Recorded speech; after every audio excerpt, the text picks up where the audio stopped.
One popular way to use social engineering toolkit is crafting this Java applet and signing it, whether by a valid SSL certificate or by just self-signing, which actually doesn't work in the latest version of Java, so please be careful with that. How it looks like, you just use the same way to clone or to restore the website from the template.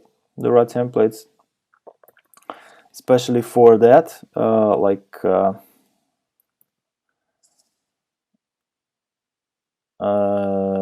the one that just requires Java. Yeah, so you can take a page that looks like some front page of a large enterprise web application, and put an applet in it, and actually base 64 encode it to be contained in one of HTML files. And once the visitor comes to the front page, the applet is downloaded and the certificate is shown. If you are lucky, user accepts the certificate, runs the applet, and voila, you have a session. Okay, this is quite rare and quite difficult to achieve because first of all, the Java applet, the default one that comes with the social engineering toolkit, this, that I have selected number 2 in this menu, it constantly gets caught by antiviruses because the next day Dave generates new applet for the new version.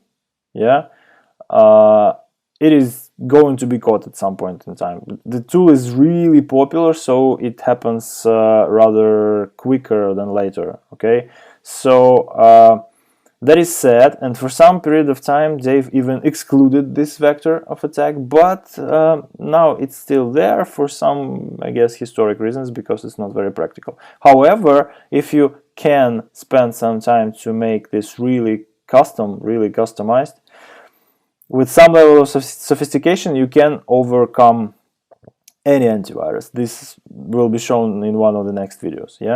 But in this particular case, Java, external connections, a decent antivirus, you have to be really lucky.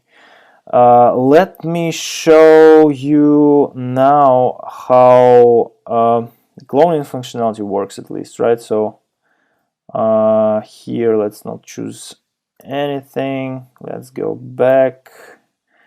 Oh, come on. Okay, so let's, for example, ask for Java and use site cloner. We will not use Java, actually. I will just show you how to clone a website and how it may look like, because until now we used the template. Oh, it's already copied. Okay, so let's run it from scratch. Okay, so this is our IP address. We run the toolkit. We enjoy always new banner.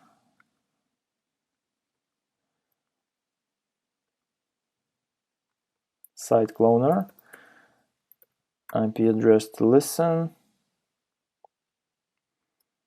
Use default applet, and the site to clone. HTTP twitter.com.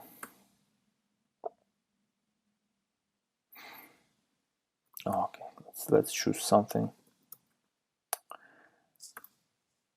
Default values, except for the listener, because of course this port HTTPS is already used by Apache. Okay, so now it generates payloads it will put into the applet. Now it starts Metasploit framework and fires up the handler to listen for incoming connections. But at this point, everything we need is already on the website. So as you see, a separate session of Metasploit framework has started. The console is on the screen, and the listener is awaiting connections. And from here, it looks like Now the site is completely different. It still can be accessed via HTTPS, and everything that's meant to be dynamic is inserted here by frames and external content. So this is really just you can imagine it as a frame that shows what's going on the main site, you know.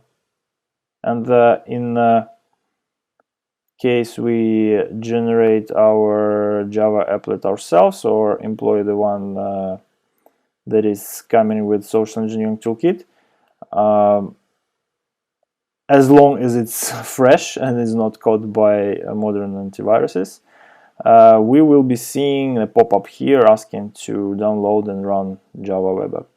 In my macOS, it is generally almost impossible because I have switched off the permission to run Java code in browser or download it from the browser and run separately a very long time ago, and I don't really know how to turn it back on. Okay.